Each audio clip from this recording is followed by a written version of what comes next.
सबसे पहली और बड़ी खबर नाज़रीन किराम, आर्मी चीफ की गुफ्तगू लीक की गई है, इन कैमरा होने वाली गुफ्तगू, वो गुफ्तगू जिसको सीगा राज में रखा जाता है, बताया नहीं जाता, लेकिन मजबूरी शायद ऐसी बन गई कि आज अमन जगह के अंदर जुनैद अकबर ने वो तमाम बातें कर दी जिनकी वजह से तहरीक इंसाफ को मुरूद इल्जाम ठहराया जाता है। आर्मी चीफ से क्या गुफ्तगू हुई, डीजीआईएसआई से क्या गुफ्तगू हुई, क्या कहा उन्होंने, और उन्होंने आज तमाम बातें खोल के रख दी है। और उन्होंने बड़ी जो दिलचस्प बात कही है, तहरीके इंसाफ को भी क्लीन चिट दी, नून लीग को, पीपल्स पार्टी, सभी को क्लीन चिट दी। उन्होंने कहा कि असल हम जिम्मेदार नहीं है, ये जिम्मेदार है। उन्होंने क्या कहा, अमन जरगे के अंदर क्या गुफ्तगू हुई और क्या गुफ्तगू हो रही है, बहुत खतरनाक बातें, और एक कंसेंसस भी एक डेवलप होता हुआ वहां पर नजर आ रहा है। इसके ऊपर बात करेंगे, तफसीलन चीजें मैं आपके सामने रखूंगा।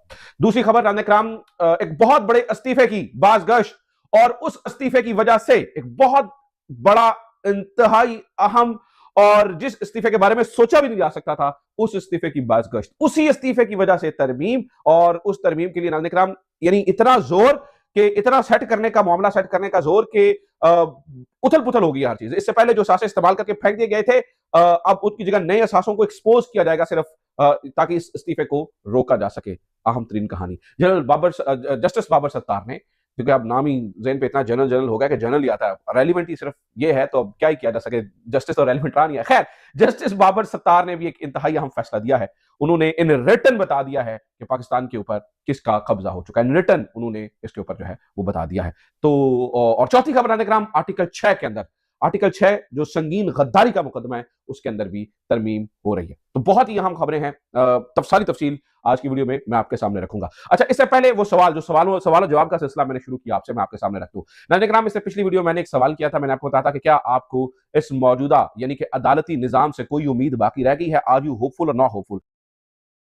तो तकरीबन 1000 लोगों के करीब मुख्तलिफ प्लेटफॉर्म्स के ऊपर लोगों ने उसका रिप्लाई मुझे किया, और लोगों ने जवाब दिया, यानी कि 95% से ज्यादा लोगों ने कहा कि अब जो है ना वो अदालती सिस्टम से हमें कोई उम्मीद बाकी नहीं रही। एक और सवाल छोड़ना, उसका जवाब चाहिए मुझे, वो सवाल इमरान खान से रिलेटेड है। देखिए नाज़रीन किराम, कहा यह जा रहा है कि लो हाथ रोड काम किया जा रहा है, जो अब किया जा रहा है वो रिवर्स ही नहीं हो सकता। मैं आपसे ये जानना चाहता हूं, what do you think, Imran Khan अगर बाहर आते हैं तो क्या he will be in the position कि ये जितना सख्त काम हो रहा है उसको रिवर्स कर सके? क्या इमरान खान इनको रिवर्स कर सकते हैं? क्या इमरान खान चले कर तो सकते हैं, उस बंदे के अंदर विल है, उसके बंदे के पास अवामी सपोर्ट भी है। क्या इमरान खान इस सारी सूरत हाल के अंदर अगर बाहर आते हैं तो क्या इमरान खान इसको रिवर्स कर पाएंगे? क्या इमरान खान रिवर्स यानी कि उनके पास ऐसा मौका होगा कि वो इतनी अवाम इस सिस्टम के अंदर रह के अपने साथ दो तो इकट्ठी कर लें? क्या वो इस पूरे जो अदालती इस्लाहात या ना इस्लाहात हो रही हैं, क्या इमरान खान इसको रिवर्स कर सकेंगे, हाँ या ना?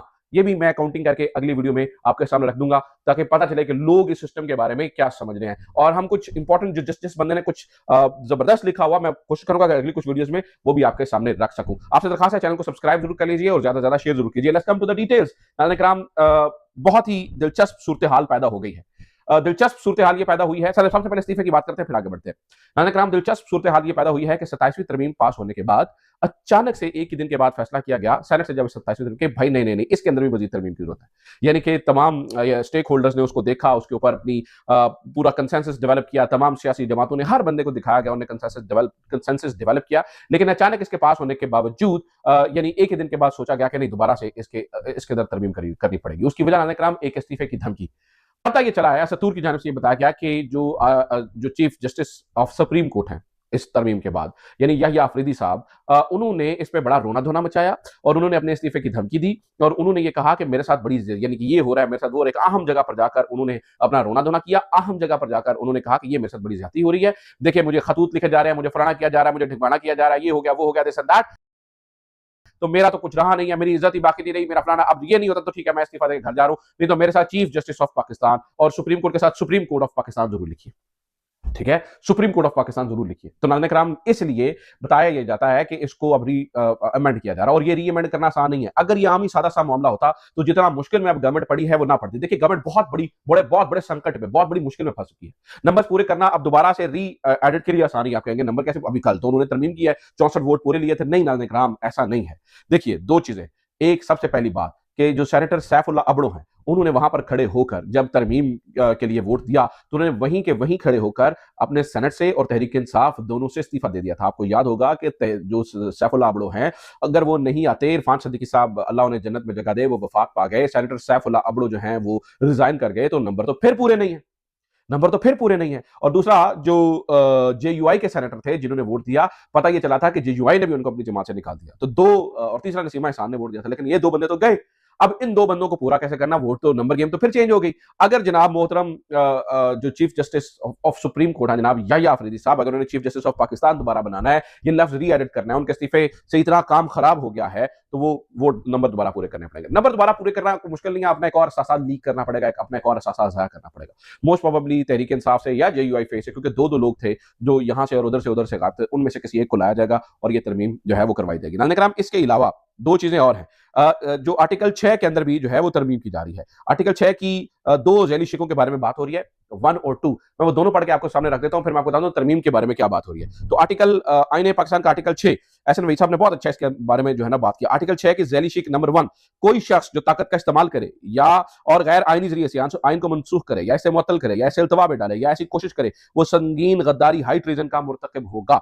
ये शिक 1 है। और शिक 2 यानी उसके अंदर भी तरमीम की बात हो रही है, अभी होगी या नहीं होगी, लेकिन इस बारे में भी खबरें चल रही हैं। शिक 2 ये है, जो कोई शख्स ऐसे इकदाम की आनत करे या मदद करे या उस कोशिश में शरीक हो, वो भी संगीन गद्दारी का मुर्तकिब होगा। तो तमाम हफाजत करने वालों को तो रौला पड़ गया। कुछ लोग कहते हैं नहीं, इस वजह से नहीं हो रही है, आइन के आर्टिकल 6 के अंदर एक कमी रह गई थी। जैसे कि मैं मिसाल देता हूं, जो हाई ट्रीजन क्लॉज 2A है, उसके अंदर एक कमी थी। वो क्या थी?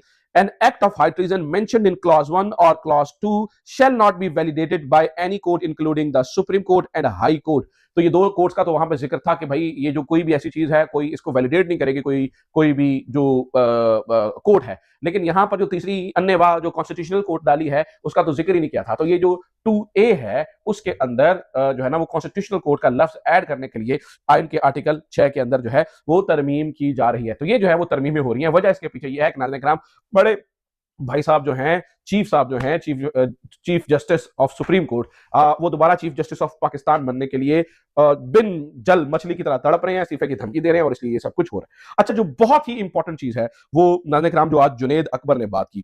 जुनैद अकबर ने इन कैमरा होने वाली गुफ्तगू को आज लीक किया है। जुनैद अकबर ने क्या कहा, मैं आपके सामने रख देता हूं ताकि आपको अंदाजा हो कि जो चीजें हैं वो बहुत ही गड़बड़ हो चुकी है। जुनैद अकबर नाज़रीन किराम, उन्होंने आज जो अमन जिरगा हो रहा है उसके अंदर उन्होंने वो तमाम गुफ्तगू कर दी जो गुफ्तगू उन्होंने जो है ना आर्मी चीफ और DGI से की थी। वो गुफ्तगू थी तालिबान को बसाने से रिलेटेड। तो आज उन्होंने कहा कि जब ये इन तालिबान को बसाया जा रहा था, तो उस वक्त जो आर्मी चीफ थे और जो DGI थे, उन्होंने हमें ये बताया कि भाई ये हमारे अपने लोग हैं, अपने बच्चे हैं। तालिबान की जो गवर्नमेंट है अफगानिस्तान के अंदर, वो इनको फैसिलिटेट नहीं करेगी, लिहाजा ये हमारे अपने बच्चे हैं, हमें इनको बसाना पड़ेगा। जो बिग हेडलाइन है, जो आज की सबसे बड़ी खबर है, वो ये है कि जुनैद अकबर ने बताया वो उस वक्त सियासी पोजीशन नहीं थी, ना सियासी सोच थी, ना पॉलिटिकल पार्टी का इनिशिएटिव था, वो किसी का भी इनिशिएटिव नहीं था, ना कोई इस तरह की बात थी। वो उस वक्त की सोच जो है वो सिक्योरिटी एस्टेब्लिशमेंट यानी कि फौजी सोच थी, यानी कि जर्नैलों की सोच थी। वो ये कहते हैं कि वो कह रहे थे।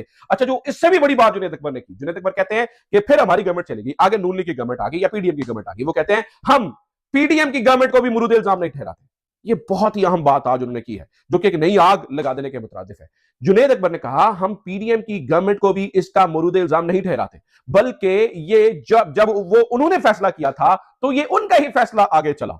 ठीक है, ये नाज़रीन किराम आज उन्होंने इस गुफ्तगू को लीक कर दिया। यानी ये बहुत बड़ी बात है कि ये हमारे बच्चे हैं, हमने इनकी फैमिलीज को रिहेबिलिटेट करेंगे और लेके आएंगे। ये गुफ्तगू इन कैमरा थी, ये गुफ्तगू रिकॉर्ड पर नहीं थी, लेकिन इस होने वाली गुफ्तगू को उन्होंने लीक किया, आज जरगे के अंदर लीक किया और सबके सामने रखा और उन्हें बताया कि बताइए हमारा ये आपका क्या कसूर है।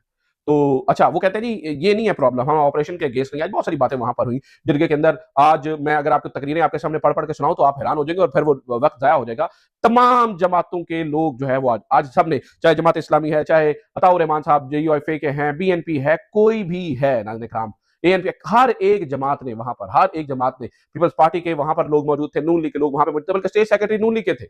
ठीक है, वो सारे पूरे वहां पे मौजूद थे। और जो जितनी भी चीजें हुई, खासतौर पर अभी तक की जो चीज समझ में आ रही है, जो कंसेंसस इस बात पे हुआ है कि अफगानिस्तान के साथ मुज़ाकरात किए जाए। असद कैसर ने कहा कि भाई हम पंजाब में बैठे हुए लोग नहीं है, हमारी पूरी इकोनॉमी डूब जाती है अगर हम ट्रेड वहां पर नहीं करते हैं। बहुत सारे लोगों ने कहा कि भाई हम ऑपरेशन के खिलाफ नहीं है। किसने कहा कि हम ऑपरेशन के खिलाफ हैं? लेकिन हम इस सोच के खिलाफ है कि कल वाला बंदा कोई और सोचता था, आज वाला बंदा कुछ और सोचता है। इस बात की उन्होंने वो मिसाल दी कि भाई कल जो है ना वो उनको बसाने की बात हो रही थी, आज इनके खिलाफ ऑपरेशन की बात हो रही है। तो ये सारी ना, लेकिन मेरा जाती ख्याल ये है, अगर आप मुझसे पूछे, अमन जिरगा की बहुत अच्छी कोशिश, अगर आप मुझसे पूछे यानी कि मैं अपना जाती ख्याल क्या समझता हूँ, मुझे ये लगता है कि दहशतगर्दों को खुली छूट नहीं दी जा सकती, उनसे निपटना पड़ता है। और लेकिन ये देखना पड़ेगा कि क्या ये इनफरादी सोच के तहत हो रहा है या मुल्क की सोच के तहत हो रहा है, और क्या ये चीज जो भी आज पॉलिसी बनने वाला है, A B X Y Z, जैद बकर, टॉम डिक एंड हैरी, कुछ भी बन जाए, लेकिन नाज़रीन कोई भी सियासतदान उठ के पॉलिसी बना दे या कोई भी कहीं से भी सिक्योरिटी स्टाफ, लेकिन ये हो कि अगले 20 साल आप कहें नहीं हमें उस पॉलिसी पे चलना है। ये कोई बात नहीं है कि हर 3-4 साल के बाद एक नई सोच आ जाए, नई पॉलिसी बन जाए और नई उस तरह से हो, तो इससे वो लोग कहते हैं नहीं हम डिस्टर्ब हो जाते हैं। मेरा ज़ाती ख्याल ये है कि निपटना तो है, लेकिन उसके लिए तमाम रास्ते इख्तियार किए जाए। हमारी जो सोच है वो बड़ी क्लियर होनी चाहिए, भाई हमारे मुल्क का फायदा और नुकसान क्या है, कि हम किसी की लड़ाई में तो हाथ नहीं डालने हैं। तो ये जो सोच है ये बहुत जरूरी है। इस सोच के होते हुए फिर मुझे लगता है कि चीजें जो है वो ठीक तरीके से चल सकती हैं और इससे जो है वो कोई हल निकल भी सकता है। तीसरी जानिब नाज़रीन किराम, मैंने आपको बताया कि जस्टिस बाबर सत्तार ने एक इंतहाई अहम फैसला दिया है, बहुत ही अहम। आज इस फैसले के अंदर उन्होंने बड़ी बड़ी मिसालें भी दी और उन्होंने कुछ बातें भी की। जैसे कि मैं मिसाल देता हूँ, बाबर सत्तार ने फैसले में क्या लिखा, मैं अंग्रेजी भी पढ़ देता हूँ, उर्दू भी। कहते हैं, do you believe that a state in which the decisions of courts can have no validity, but can be reversed and nullified by particular persons would subsist rather than the parish Socrates. वो कहते हैं कि जनाब ये इसकी वो उर्दू है कि ऐसी रियासत जिसमें अदालती फैसले नाकाबिल कबूल हो और मखसूस अफराद इन्हें शिकस्त दे सकते या कलअदम कर सकते हैं, वो रियासत तबाहकुन नहीं होगी बल्कि बच जाएगी। जस्टिस बाबर सत्तार ने एक अहम तरीन फैसले के आगाज में सुकरात के कॉल से किया। ये मैं एहतिशाम कैनी साहब की वॉल से पढ़ रहा हूँ, उन्होंने एक्सक्लूसिवली इस फैसले को जो है वो सामने लिखा है। एक और जगह पे वो कहते हैं, हंगरी में जदीद आमराना निजाम का पहला निशाना आईनी अदालतें थी, इन पर कब्जा करने में 3 साल लगे, फिर जल्द ही मातहत अदलिया समेत तमाम खुद मुख्तार इदारों को पार्टी के वफदारों से भर दिया गया और ताकि वो फिर हुकूमती जमात से आजाद ना रहे। फिर आईनी इदारे तो इन्हीं इमारतों में रहे, लेकिन उनकी आजाद ख्याल की हामिल रूहें कत्ल की जा चुकी थी। फिर उन्होंने ये भी कहा, सख्त आमरीत अब माजी बन चुकी है और अब उसकी जगह आमराना कानूनियत ने ले ली है, जो जमहूरियत और रानी निजाम दोनों को खत्म करती है। एक professor Kim Lane Scheppele university of Chicago law review मजमून लिखा कि आज की जदीद आमरीत जमहूरियत और अक्सरियत पसंदी को रूल ऑफ लॉ और आइन से लड़वाकर आईनी और कानूनी तरीकों को जमहूरी इदारों को मुनहदिम करने, चंद लोगों को ताकत का सरचश्मा बनाने, जांच और तवाजुन खत्म करने, जो आईनी निजाम का लाजमी हिस्सा के लिए इस्तेमाल करती हैं जस्टिस बाबर सत्तार। तो जो कुछ मुल्क में हो रहा है उन्होंने नंगा करके नाज़रीन किराम आज जस्टिस बाबर सत्तार ने अपने फैसले में लिख दिया है और मुझे लगता है कि ये इस वक्त जुडिशरी की सोच को जतलाता है, बतलाता है इस मामला। तो ये अब तक हो रहा है और ये सारी चीजें हो रही है, तो this is very very dangerous, this is very very dangerous. आपका इस बारे में क्या ख्याल है? अपने ख्याल का इज़हार ज़रूर कीजिए। अपना ख्याल रखिए। खुदा हाफ़िज़। पाकिस्तान जिंदाबाद।